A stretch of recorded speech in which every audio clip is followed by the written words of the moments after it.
Histórias do caminho, Nicodemos, fenômeno da reencarnação.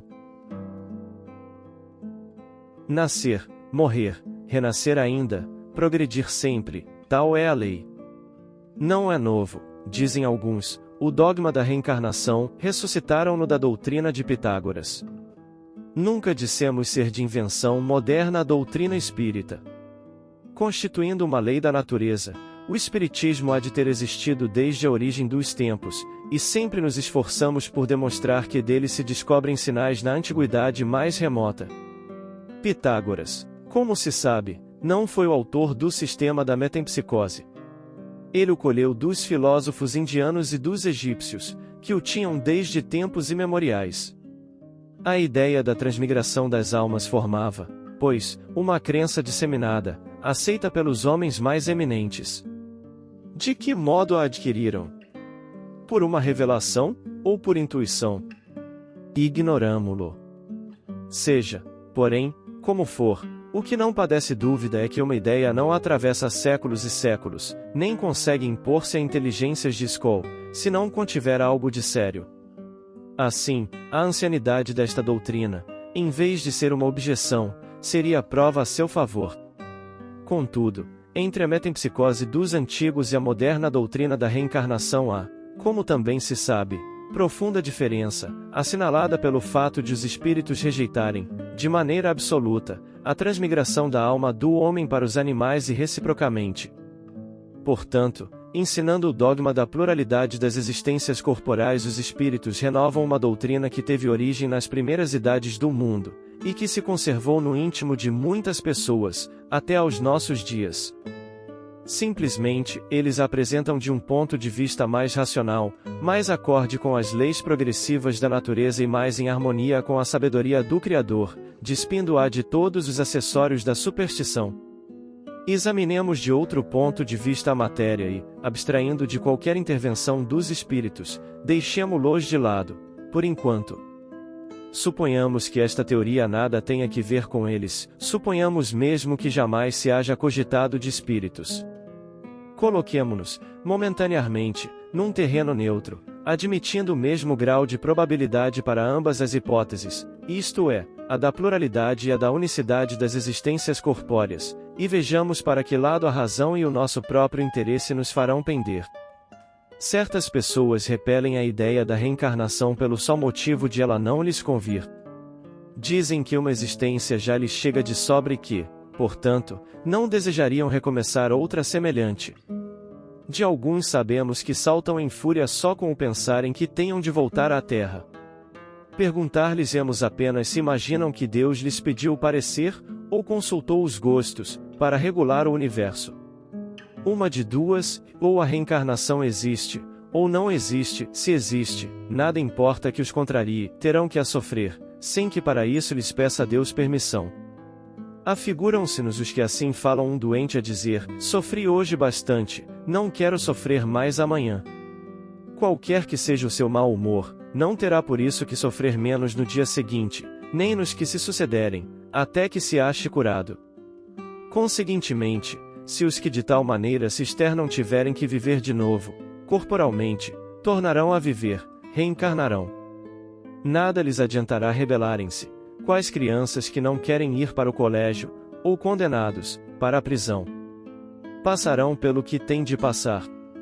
São demasiado pueris semelhantes objeções, para merecerem um exame mais sério. Diremos, todavia, aos que as formulam que se tranquilizem, que a doutrina espírita, no tocante à reencarnação, não é tão terrível como a julgam, que, se a houvessem estudado a fundo, não se mostrariam tão aterrorizados, saberiam que deles dependem as condições da nova existência, que será feliz ou desgraçada, conforme ao que tiverem feito neste mundo.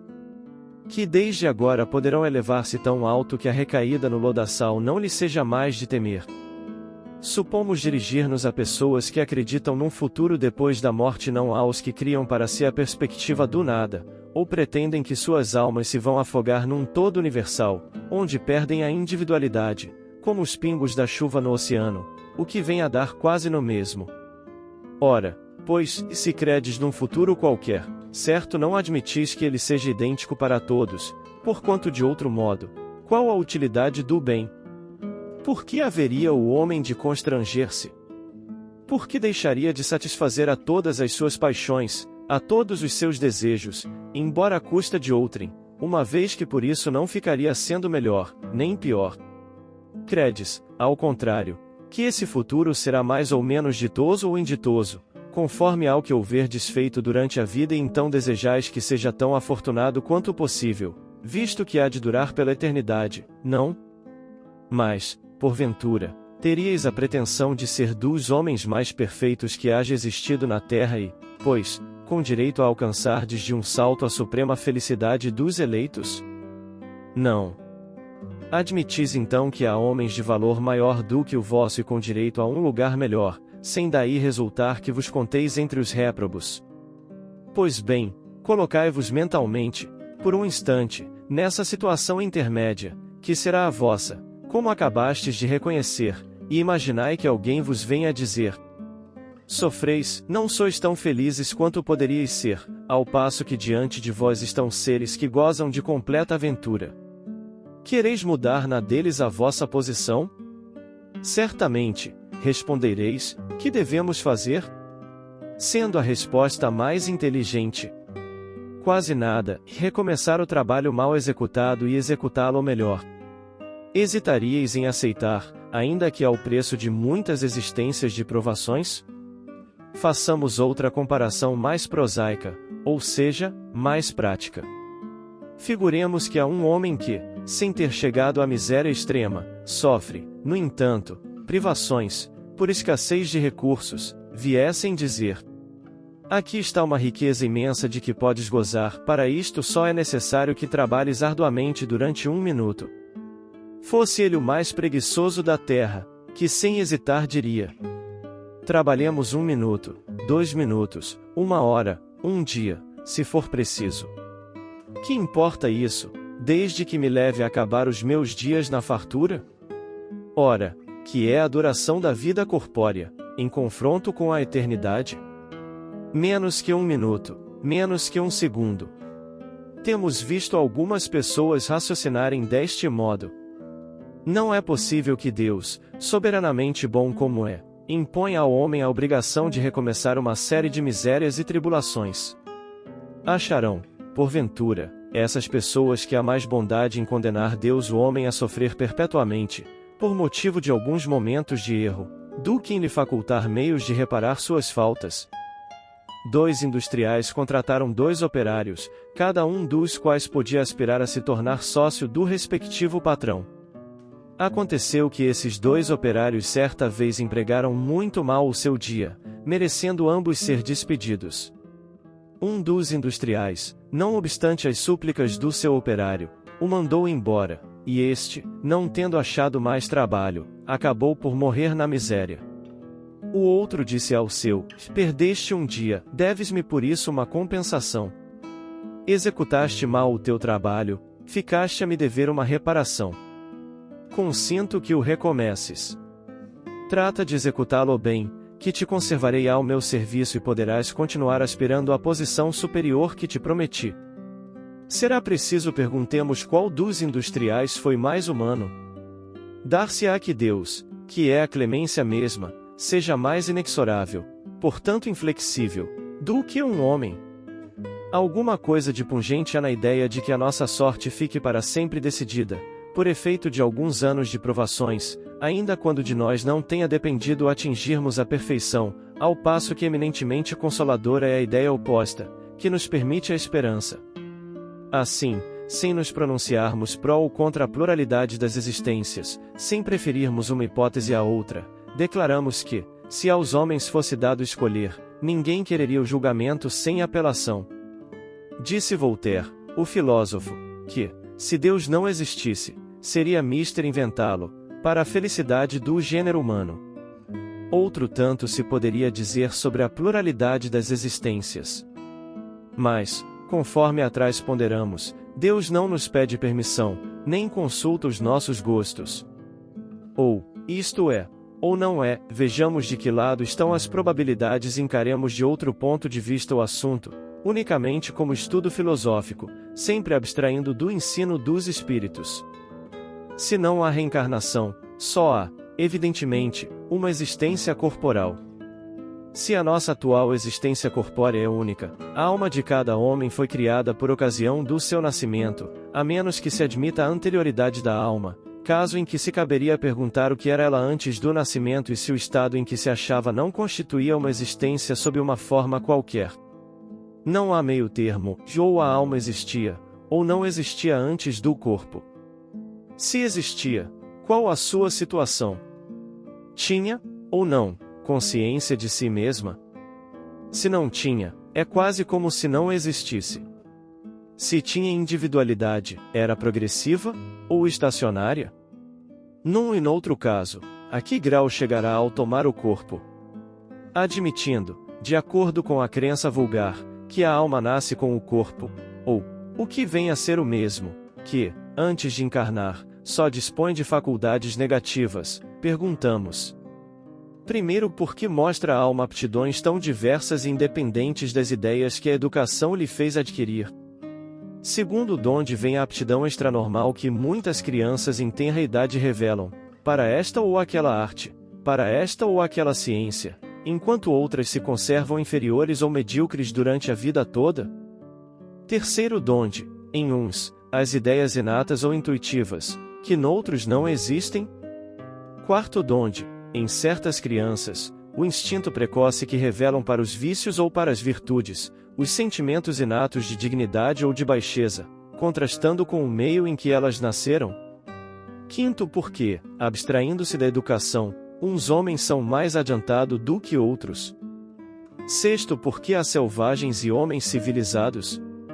Se tomardes de um menino hotentote recém-nascido e o educardes nos nossos melhores liceus, fareis dele algum dia um Laplace ou um Newton. Qual a filosofia ou a teosofia capaz de resolver estes problemas? É fora de dúvida que, ou as almas são iguais ao nascerem, ou são desiguais. Se são iguais, por que, entre elas, tão grande diversidade de aptidões? Dir-se-á que isso depende do organismo. Mas, então, achamo-nos em presença da mais monstruosa e imoral das doutrinas. O homem seria simples máquina, joguete da matéria, deixaria de ter a responsabilidade de seus atos, pois que poderia atribuir tudo às suas imperfeições físicas. Se as almas são desiguais, é que Deus as criou assim. Nesse caso, porém, por que a inata superioridade concedida a algumas? Corresponderá essa parcialidade à justiça de Deus e ao amor que Ele consagra igualmente a todas suas criaturas? Admitamos, ao contrário, uma série de progressivas existências anteriores para cada alma e tudo se explica. Ao nascerem, trazem os homens a intuição do que aprenderam antes. São mais ou menos adiantado, conforme o número de existências que contém, conforme já estejam mais ou menos afastados do ponto de partida. Dá-se aí exatamente o que se observa numa reunião de indivíduos de todas as idades, onde cada um terá desenvolvimento proporcional ao número de anos que tenha vivido. As existências sucessivas serão, para a vida da alma, o que os anos são para a do corpo. Reuni, em certo dia, um milheiro de indivíduos de 1 a 80 anos, suponde que um véu encubra todos os dias precedentes ao em que os reunistes e que, em consequência, acreditais que todos nasceram na mesma ocasião. Perguntareis naturalmente como é que uns são grandes e outros pequenos, uns velhos e jovens outros, instruídos uns, outros ainda ignorantes.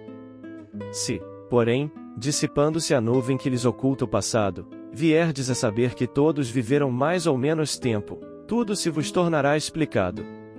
Deus, em sua justiça, não pode ter criado almas desigualmente perfeitas. Com a pluralidade das existências, a desigualdade que notamos nada mais apresenta em oposição à mais rigorosa equidade, senso de justiça, é que apenas vemos o presente e não o passado. A este raciocínio serve de base algum sistema, alguma suposição gratuita? Não. Partimos de um fato patente, incontestável, e a desigualdade das aptidões e do desenvolvimento intelectual e moral, e verificamos que nenhuma das teorias correntes o explica, ao passo que uma outra teoria lhe dá explicação simples, natural e lógica. Será racional preferir-se as que não explicam aquela que explica? À vista da sexta interrogação acima, dirão naturalmente que o Hotentote é de raça inferior. Perguntaremos, então, se o Hotentote é ou não um homem. Se é, por que a ele e a sua raça privou Deus dos privilégios concedidos à raça caucásica? Se não é, por que tentar fazê-lo cristão? A doutrina espírita tem mais amplitude do que tudo isto. Segundo ela, não há muitas espécies de homens, há tão somente homens cujos espíritos estão mais ou menos atrasados, porém, todos suscetíveis de progredir. Não é este princípio mais conforme à justiça de Deus? Vimos de apreciar a alma com relação ao seu passado e ao seu presente. Se a considerarmos tendo em vista o seu futuro, esbarraremos nas mesmas dificuldades. Primeira, se a nossa existência atual é que, só ela, decidirá da nossa sorte vindoura, quais, na vida futura, as posições respectivas do selvagem e do homem civilizado? Estarão no mesmo nível, ou se acharão distanciados um do outro, no tocante à soma de felicidade eterna que lhes caiba. Segunda, ao homem que trabalhou toda a sua vida por melhorar-se, virá a ocupar a mesma categoria de outro que se conservou em grau inferior de adiantamento, não por culpa sua, mas porque não teve tempo, nem possibilidade de se tornar melhor? Terceira, ao que praticou o mal, por não ter podido instruir-se, será culpado de um estado de coisas cuja existência não dependeu dele? Quarta, trabalha-se continuamente por esclarecer, moralizar, civilizar os homens. Mas, em contraposição a um que fica esclarecido, milhões de outros morrem todos os dias antes que a luz lhes tenha chegado. Qual a sorte destes últimos? Serão tratados como réprobos. No caso contrário, que fizeram para ocupar categoria idêntica à dos outros? Quinta, que sorte aguarda os que morrem na infância, quando ainda não puderam fazer nem o bem, nem o mal. Se vão para o meio dos eleitos, por que esse favor, sem que coisa alguma hajam feito para merecê-lo? Em virtude de que privilégio eles se veem isentos das tribulações da vida? Haverá alguma doutrina capaz de resolver esses problemas? Admitam-se as existências consecutivas e tudo se explicará em conformidade com a justiça de Deus. O que se não pôde fazer numa existência faz-se em outra. Assim é que ninguém escapa à lei do progresso, que cada um será recompensado segundo o seu merecimento real e que ninguém fica excluído da felicidade suprema, a que todos podem aspirar, quaisquer que sejam os obstáculos com que topem no caminho. Essas questões facilmente se multiplicariam ao infinito, porquanto inúmeros são os problemas psicológicos e morais que só na pluralidade das existências encontram solução. Limitamo-nos a formular as de ordem mais geral. Como quer que seja, alegar-se-á talvez que a Igreja não admite a doutrina da reencarnação, logo, ela subverteria a religião. Não temos o intuito de tratar dessa questão neste momento. Basta-nos o havermos demonstrado que aquela doutrina é eminentemente moral e racional. Ora, o que é moral e racional não pode estar em oposição a uma religião que proclama ser Deus a bondade e a razão por excelência.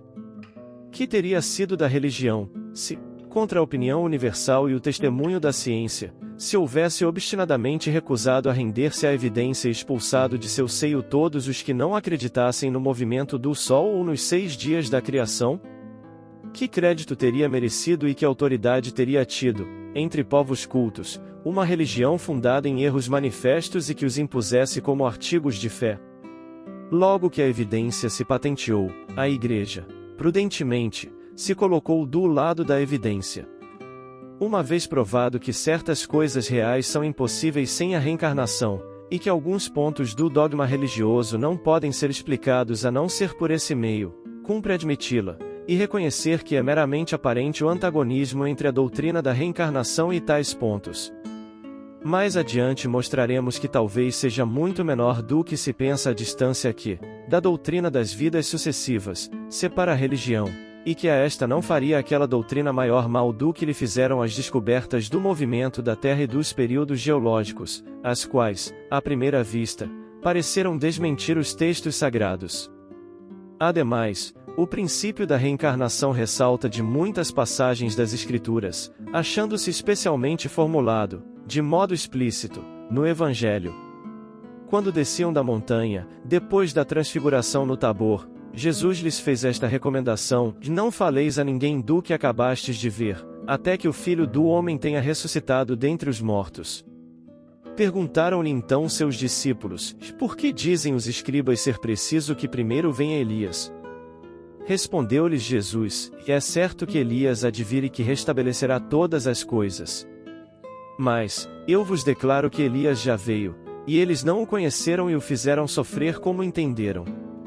Do mesmo modo darão a morte ao Filho do Homem.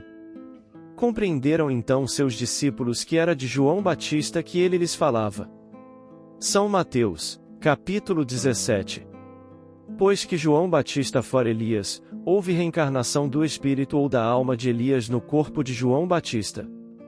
Ademais, como quer que opinemos acerca da reencarnação, quer aceitemos, quer não, isso não constituirá motivo para que deixemos de sofrê-la, desde que ela exista, malgrado todas as crenças em contrário. O essencial está em que o ensino dos espíritos é eminentemente cristão, apoia-se na imortalidade da alma, nas penas e recompensas futuras, na justiça de Deus, no livre-arbítrio do homem, na moral do Cristo.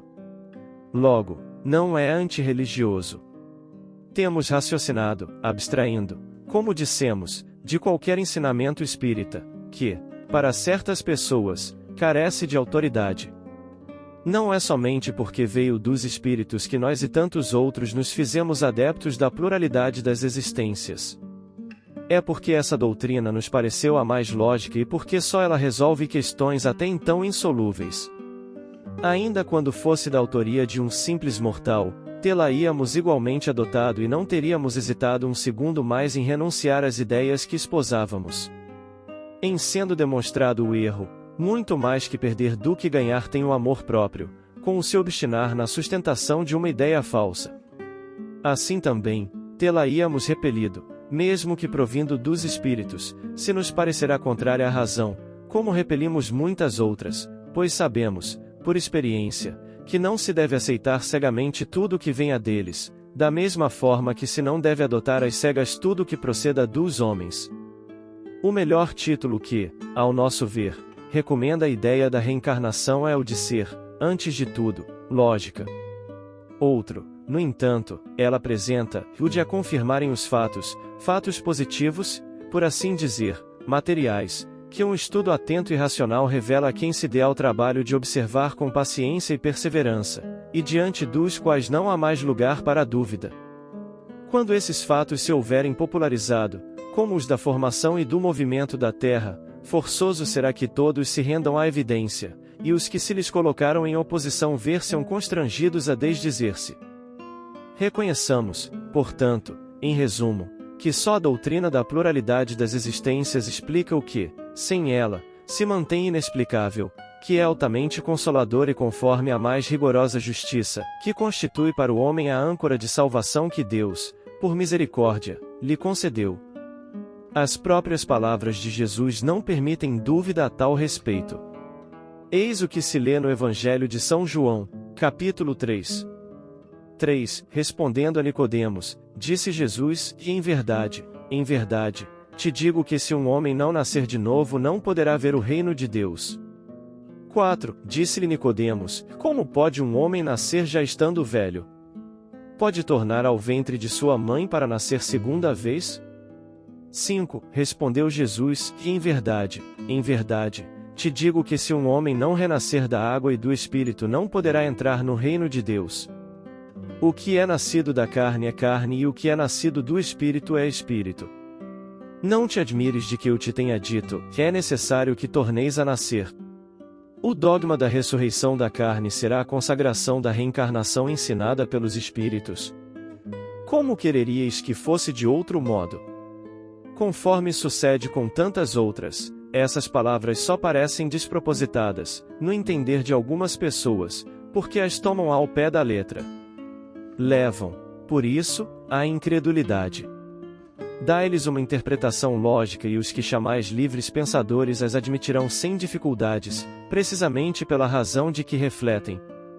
Porque, não vos enganeis, esses livres pensadores o que mais pedem e desejam é crer. Têm, como os outros, ou, talvez, mais que os outros, a sede do futuro, mas não podem admitir o que a ciência desmente. A doutrina da pluralidade das existências é consentânea com a justiça de Deus, só ela explica o que, sem ela, é inexplicável. Como havíeis de pretender que o seu princípio não estivesse na própria religião? Assim, pelo dogma da ressurreição da carne a própria Igreja ensina a doutrina da reencarnação? É evidente. Ademais, essa doutrina decorre de muitas coisas que têm passado despercebidas e que dentro em pouco se compreenderão neste sentido. Reconhecer-se-á em breve que o Espiritismo ressalta a cada passo do próprio texto das Escrituras Sagradas. Os espíritos, portanto, não vêm subverter a religião, como alguns o pretendem. Vêm, ao contrário, confirmá-la, sancioná-la por provas irrecusáveis. Como, porém, são chegados os tempos de não mais empregarem linguagem figurada, eles se exprimem sem alegorias e dão às coisas sentido claro e preciso, que não possa estar sujeito a qualquer interpretação falsa. Eis porque, daqui a algum tempo, será maior do que é hoje o número de pessoas sinceramente religiosas e crentes. São Luís. Efetivamente, a ciência demonstra a impossibilidade da ressurreição, segundo a ideia vulgar. Se os despojos do corpo humano se conservassem homogêneos, embora dispersos e reduzidos a pó, ainda se conceberia que pudessem reunir-se em dado momento. As coisas, porém, não se passam assim. O corpo é formado de elementos diversos, o oxigênio, hidrogênio, azoto, carbono, etc. Pela decomposição, esses elementos se dispersam, mas para servir à formação de novos corpos, de tal sorte que uma mesma molécula, de carbono, por exemplo, terá entrado na composição de muitos milhares de corpos diferentes. Falamos unicamente dos corpos humanos, sem ter em conta os dos animais, que o indivíduo tem talvez em seu corpo moléculas que já pertenceram a homens das primitivas idades do mundo, que essas mesmas moléculas orgânicas que absorveis nos alimentos provêm, possivelmente, do corpo de tal outro indivíduo que conhecestes e assim por diante. Existindo em quantidade definida a matéria e sendo indefinidas as suas combinações, como poderia cada um daqueles corpos reconstituir-se com os mesmos elementos? Há aí impossibilidade material racionalmente, pois, não se pode admitir a ressurreição da carne, senão como uma figura simbólica do fenômeno da reencarnação. E, então, nada mais há que aberre da razão, que esteja em contradição com os dados da ciência. É exato que, segundo o dogma, essa ressurreição só no fim dos tempos se dará, ao passo que, segundo a doutrina espírita, ocorre todos os dias. Mas no quadro do julgamento final não haverá uma grande e bela imagem a ocultar, sob o véu da alegoria, uma dessas verdades imutáveis, acerca das quais deixará de haver céticos, desde que lhes seja restituída a verdadeira significação? Dignem-se de meditar a teoria espírita sobre o futuro das almas e sobre a sorte que lhes cabe, por efeito das diferentes provas que lhes cumpre sofrer, e verão que, exceção feita da simultaneidade, o juízo que as condena ou absolve não é uma ficção, como pensam os incrédulos. Notemos ainda que essa teoria é a consequência natural da pluralidade dos mundos, hoje perfeitamente admitida, enquanto que a doutrina do juízo final pressupõe que a Terra seja o único mundo habitado. E assim estudemos a personalidade e dúvida de Nicodemos. O único rabi de maior projeção, que defendeu Jesus em várias oportunidades e que melhor compreendeu sua qualidade de Messias planetário, apesar de sacerdote de segundo grau, era um dos rabis mais afamados de Jerusalém. Conquanto seguisse fielmente as ordenações da Tora, era um espírito de evolução mais avançada, motivo pelo qual foi citado pessoalmente no Evangelho de João e interessava-se vivamente pelos acontecimentos religiosos e sociais de sua pátria, mormente no que se referia à vinda tão esperada do Messias nacional. Além de rabi fariseu, Nicodemos era membro do Sinédrio, órgão político do colégio sacerdotal que funcionava como poder legislativo na organização político-judaica, acumulando também as funções de tribunal superior, e era composto, em sua maioria, de saduceus, a cuja frente, naquela época, estava a poderosa família de Anã. Era também Nicodemo presidente da sinagoga e da congregação dos sireneus, o que lhe conferia prestígio muito maior no Senado Tribunal. Entre os discípulos de Nicodemos estava Judas de Queriote, aluno brilhante, porém fanático e de alma mística, sujeito a transes e outras perturbações psíquicas, como, aliás, também ocorria com Paulo de Tarso. Voltando um pouco no tempo, assim encontramos Nicodemos. Esse homem importante entre os levitas, quando do ato de recenseamento no templo, Maria Santíssima, trazendo o menino Jesus nos seus braços, juntamente com seu esposo, José ben Jacob, para as devidas apresentações conforme a tradição daquele povo, surgiu José de Arimateia e Nicodemos, que carregou o menino luz por um pequeno instante autorizado assim por Maria, mãe de Jesus e nossa. Tomado de elevada emoção assim se pronunciou dizendo: Sei que tenho em meus braços o Filho de Deus, o pastor, que veio unir todas as ovelhas em um só rebanho. E assim se apresentou àquela família a luz. Eu sou Nicodemos, estudante do Templo de Jerusalém, onde espero vir a ser doutor da lei e colaborar com a sua divina missão de conduzir o povo de Israel como o povo eleito de Deus, para instaurar a paz no mundo. Nicodemos padecia de uma ulceração no tórax que muito o incomodava. Naquele momento inolvidável, sentiu que algo acontecia com a lesão e depois constatou que ela havia cicatrizado. A emoção o fez chorar e não suportou segurar a criança mais tempo. Devolveu-a a Maria, ajoelhou-se no degrau da escadaria no templo e orou, agradecendo a Deus. Sorrindo e ainda chorando, Nicodemos pediu a Maria que descobrisse os pés do menino e beijou-os várias vezes, molhando-os com as lágrimas que nasciam de sentimentos da mais pura sinceridade. Mal sabia ele que, há cerca de 30 anos depois, como doutor da lei, estaria à frente do mestre às escondidas, confuso pela força das afirmativas de aquele homem incomum, a luz do mundo, que, no seu íntimo, sabia serem verdadeiras. E retomando nossos estudos. Assim que o Batista surgiu no Alto Jordão, anunciando o Messias, Judas foi enviado por Nicodemo para examinar os acontecimentos, ouvir opiniões, inteirar-se da verdade e dar parecer sobre o profeta, pessoalmente. Cumprindo sua missão, Judas passou vários dias à roda de João, ouvindo e vendo, sondando a opinião dos escribas e fariseus porventura presentes, mas, quando o profeta ungiu Jesus com o batismo, apontando-o em seguida, com o braço estendido e dizendo aos discípulos e ao povo ali reunido: Eis o Cordeiro de Deus, que tira os pecados do mundo. E o consagrou como o Messias esperado, dizendo não ser digno de nem mesmo amarrar o cordão de sua sandália. Judas seguiu o mestre e conseguiu ver-se aceito no rol dos seus discípulos. Era dos mais entusiastas e devotados à pessoa de Jesus e constantemente informava Nicodemos sobre tudo o quanto se passava. Por estas informações e outras, obtidas de inúmeras fontes, Nicodemos desde logo compreendeu que aquele rabi galileu não era igual aos outros que conhecia, nem mesmo aos mais renomados, tinha conhecimentos muito acima dos vulgares e possuía poderes psíquicos extraordinários. Assim, pois, quando Jesus veio a Jerusalém nessa segunda viagem, já como rabi, Nicodemos se esforçou-se em conseguir uma entrevista com ele, não só para conhecê-lo pessoalmente, uma vez que as convenções e comodismos de sua vida atual fê-lo não seguir aquele, que desde seus tempos idos de iniciante no templo, já havia o emocionado e realizado um prodígio nele, Nicodemos, mesmo sendo um recém-nascido, assim somos todos até hoje, esquecemos das benesses recebidas e damos sequência à vida que vivemos, como para formar juízo correto e seguro sobre a doutrina que pregava e sobretudo para esclarecer-se a respeito de sua propalada investidura messiânica, feita pelo Batista e que, no momento, era o problema de maior importância e atualidade em toda a nação judaica. Portanto, em face dos novos ensinamentos de Jesus, todos os fariseus do templo se tomavam de inexcedíveis cuidados, pelo seu extremado apego aos textos antigos.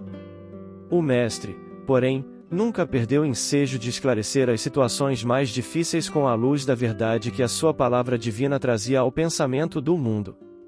Grande número de doutores não conseguia ocultar o seu descontentamento, porque, não obstante suas atividades derrotistas, continuavam as ações generosas de Jesus beneficiando os aflitos e os sofredores.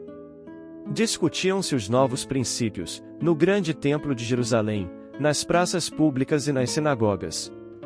Os mais humildes e pobres viam no Messias o emissário de Deus, cujas mãos repartiam em abundância os bens da paz e da consolação. As personalidades importantes temiam-no. É que o profeta não se deixava seduzir pelas grandes promessas que lhe faziam com referência ao seu futuro material, jamais temperava a sua palavra de verdade com as conveniências do comodismo da época. Apesar de magnânimo para com todas as faltas alheias, combatia o mal com tão intenso ardor, que para logo se fazia objeto de hostilidade para todas as intenções inconfessáveis. Mormente em Jerusalém que, com o seu cosmopolitismo, comportamento de cidadão, era um expressivo retrato do mundo, as ideias do Senhor acendiam as mais apaixonadas discussões. Eram populares que se entregavam à apologia franca da doutrina de Jesus, servos que o sentiam com todo o calor do coração reconhecido, sacerdotes que o combatiam abertamente, convencionalistas que não o toleravam, indivíduos abastados que se insurgiam contra os seus ensinos. Todavia, sem embargo das dissensões naturais que precedem o estabelecimento definitivo das ideias novas, alguns espíritos acompanhavam o Messias, tomados de vivo interesse pelos seus elevados princípios. Entre estes, figurava Nicodemos, fariseu notável pelo coração bem formado e pelos dotes da inteligência. Assim, uma noite, ao cabo de grandes preocupações e longos raciocínios, procurou a Jesus, em particular, seduzido pela magnanimidade de suas ações e pela grandeza de sua doutrina salvadora. O Messias estava acompanhado apenas de 2 dos seus discípulos e recebeu a visita com a sua bondade costumeira. Após a saudação habitual e revelando as suas ânsias de conhecimento, depois de fundas meditações, Nicodemos dirigiu-se-lhe respeitoso. Mestre, bem sabemos que vindes de Deus, pois somente com a luz da assistência divina poderíeis realizar o que tendes efetuado, mostrando o sinal do céu em vossas mãos. Tenho empregado a minha existência em interpretar a lei, mas desejava receber a vossa palavra sobre os recursos de que deverei lançar mão para conhecer o reino de Deus. O mestre sorriu bondosamente e esclareceu. Primeiro de tudo, Nicodemos, não basta que tenhas vivido a interpretar a lei. Antes de raciocinar sobre as suas disposições, deverias ter-lhe sentido os textos. Mas, em verdade devo dizer-te que ninguém conhecerá o reino do céu, sem nascer de novo. Como pode um homem nascer de novo, sendo velho? Interrogou o fariseu, altamente surpreendido. Poderá, porventura, regressar ao ventre de sua mãe?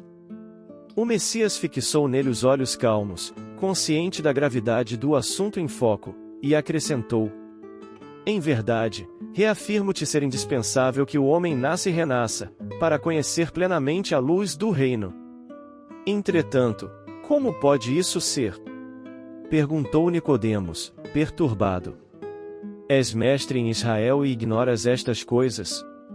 Inquiriu Jesus, como surpreendido. É natural que cada um somente testifique daquilo que saiba, porém, precisamos considerar que tu ensinas. Apesar disso, não aceitas os nossos testemunhos. Se falando eu de coisas terrenas sentes dificuldades em compreendê-las com os teus raciocínios sobre a lei, como poderás aceitar as minhas afirmativas quando eu disser das coisas celestiais? Seria loucura destinar os alimentos apropriados a um velho para o organismo frágil de uma criança. Extremamente confundido, retirou-se o fariseu, ficando André e Tiago empenhados em obter do Messias o necessário esclarecimento, acerca daquela lição nova. Jerusalém quase dormia sob o véu espesso da noite alta. Silêncio profundo se fizera sobre a paisagem. Jesus, no entanto, e aqueles 2 discípulos continuavam presos à conversação particular que haviam entabulado. Os 2 desejavam ardentemente penetrar o sentido oculto das palavras do Mestre. Como seria possível aquele renascimento? Não obstante os seus conhecimentos, também partilhavam da perplexidade que levará Nicodemos a se retirar fundamente surpreendido. Por que tamanha admiração, em face destas verdades? Perguntou-lhes Jesus, bondosamente. As árvores não renascem depois de podadas? Com respeito aos homens, o processo é diferente, mas o espírito de renovação é sempre o mesmo. O corpo é uma veste. O homem é seu dono. Toda roupagem material acaba rota, porém o homem, que é filho de Deus, encontra sempre em seu amor os elementos necessários à mudança do vestuário. A morte do corpo é essa mudança indispensável, porque a alma caminhará sempre, através de outras experiências, até que consiga a imprescindível provisão de luz para a estrada definitiva no reino de Deus, com toda a perfeição conquistada ao longo dos rudes caminhos. André sentiu que uma nova compreensão lhe felicitava o espírito simples e perguntou: Mestre, já que o corpo é como a roupa material das almas, por que não somos todos iguais no mundo? Vejo belos jovens, junto de aleijados e paralíticos. Acaso não tenho ensinado, disse Jesus, que tem de chorar todo aquele que se transforma em instrumento de escândalo? Cada alma conduz consigo o próprio inferno ou o céu que edificou no âmago da consciência. Seria justo conceder-se uma segunda veste mais perfeita e mais bela ao espírito rebelde que estragou a primeira? Que diríamos da sabedoria de nosso Pai, se facultasse as possibilidades mais preciosas aos que as utilizaram na véspera para o roubo, o assassínio, a destruição? Os que abusaram da túnica da riqueza vestirão depois as dos fâmulos escravos mais humildes, como as mãos que feriram podem vir a ser cortadas. Senhor, compreendo agora o mecanismo do resgate, murmurou Tiago, externando a alegria do seu entendimento. Mas, observo que, desse modo, o mundo precisará sempre do clima do escândalo e do sofrimento, desde que o devedor, para saldar seu débito, não poderá fazê-lo sem que outro lhe tome o lugar com a mesma dívida. O mestre apreendeu a amplitude da objeção e esclareceu os discípulos, perguntando: dentro da lei de Moisés, como se verifica o processo da redenção? Tiago meditou um instante e respondeu: também na lei está escrito que o homem pagará olho por olho, dente por dente. Também tu, Tiago, estás procedendo como Nicodemos, replicou Jesus com generoso sorriso. Como todos os homens, aliás, tens raciocinado, mas não tens sentido. Ainda não ponderaste, talvez, que o primeiro mandamento da lei é uma determinação de amor. Acima do a não matarás, do a não adulterarás, do a não cobiçarás, está o amar a Deus sobre todas as coisas, de todo o coração e de todo o entendimento. Como poderá alguém amar o Pai, aborrecendo-lhe a obra? Contudo, não estranho a exiguidade de visão espiritual com que examinaste o texto dos profetas. Todas as criaturas hão feito o mesmo. Investigando as revelações do céu com o egoísmo que lhes é próprio, organizaram a justiça como o edifício mais alto do idealismo humano. Eu, entretanto, coloco o amor acima da justiça do mundo e tenho ensinado que só ele cobre a multidão dos pecados. Se nos prendemos à lei de Talião, somos obrigados a reconhecer que onde existe um assassino haverá, mais tarde, um homem que necessita ser assassinado, com a lei do amor. Porém, compreendemos que o verdugo e a vítima são dois irmãos, filhos de um mesmo pai. Basta que ambos sintam isso para que a fraternidade divina afaste os fantasmas do escândalo e do sofrimento. Ante as elucidações do Mestre, os dois discípulos estavam maravilhados. Aquela lição profunda esclarecia-os para sempre. Tiago, então, aproximou-se e sugeriu a Jesus que proclamasse aquelas verdades novas na pregação do dia seguinte. O Mestre dirigiu-lhe um olhar de admiração e interrogou: será que não compreendeste?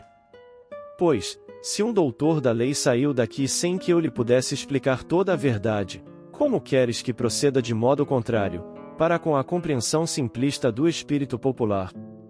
Alguém constrói uma casa iniciando pelo teto o trabalho? Além disso, mandarei mais tarde o Consolador, a fim de esclarecer e dilatar os meus ensinos. Eminentemente impressionados, André e Tiago calaram as derradeiras interrogações. Aquela palestra particular, entre o Senhor e os discípulos, permaneceria guardada na sombra leve da noite em Jerusalém, mas a lição a Nicodemos estava dada. A lei da reencarnação estava proclamada para sempre, no Evangelho do Reino. Não te maravilhes de te haver dito, necessário vos é nascer de novo. Jesus. Evangelho de João capítulo 3, versículo 7. A palavra de Jesus a Nicodemos foi suficientemente clara. Desviá-la para interpretações descabidas pode ser compreensível no sacerdócio organizado, atento às injunções da luta humana, mas nunca nos espíritos amantes da verdade legítima. A reencarnação é lei universal. Sem ela, a existência terrena representaria turbilhão de desordem e injustiça. À luz de seus esclarecimentos, entendemos todos os fenômenos dolorosos do caminho.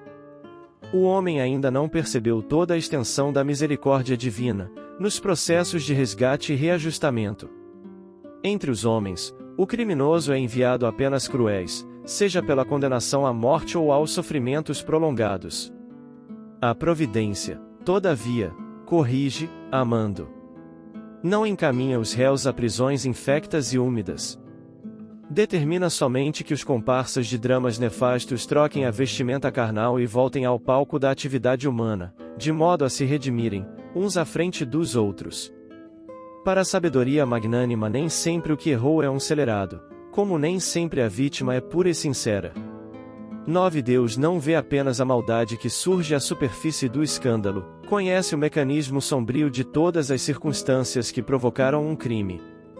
O algoz integral como a vítima integral são desconhecidos do homem. O pai, contudo, identifica as necessidades de seus filhos e reúne-os, periodicamente, pelos laços de sangue ou na rede dos compromissos edificantes, a fim de que aprendam a lei do amor, entre as dificuldades e as dores do destino, com a bênção de temporário esquecimento. Respondeu-lhe Jesus: Se és mestre em Israel e não sabes isto? Evangelho de João, capítulo 3, versículo 10. É muito comum nos círculos religiosos, notadamente nos arraiais espiritistas, o aparecimento de orientadores do mundo, reclamando provas da existência da alma. Tempo virá em que semelhantes inquirições serão consideradas pueris, porque, afinal, esses mentores da política, da educação, da ciência, estão perguntando, no fundo, se eles próprios existem. A resposta de Jesus a Nicodemos, embora se refira ao problema da reencarnação, enquadra-se perfeitamente ao assunto, de vez que os condutores da atualidade prosseguem indagando sobre realidades essenciais da vida. Peçamos a Deus auxilie o homem para que não continue tentando penetrar a casa do progresso pelo telhado. O médico leviano, até que verifique a verdade espiritual, será defrontado por experiências dolorosas no campo das realizações que lhe dizem respeito. O professor, apenas teórico, precipitar-se-á muitas vezes nas ilusões. O administrador improvisado permanecerá exposto a erros tremendos, até que se ajuste à responsabilidade que lhe é própria. Por esse motivo, a resposta de Jesus aplica-se, com acerto, às interrogações dos instrutores modernos. Transformados em investigadores, dirigem-se a nós outros, muita vez com ironia, reclamando a certeza sobre a existência do Espírito. Entretanto, eles orientam os outros e se introduzem na vida dos nossos irmãos em humanidade. Considerando essa circunstância e em se tratando de problema tão essencial para si próprios, é razoável que não perguntem, por que devem saber.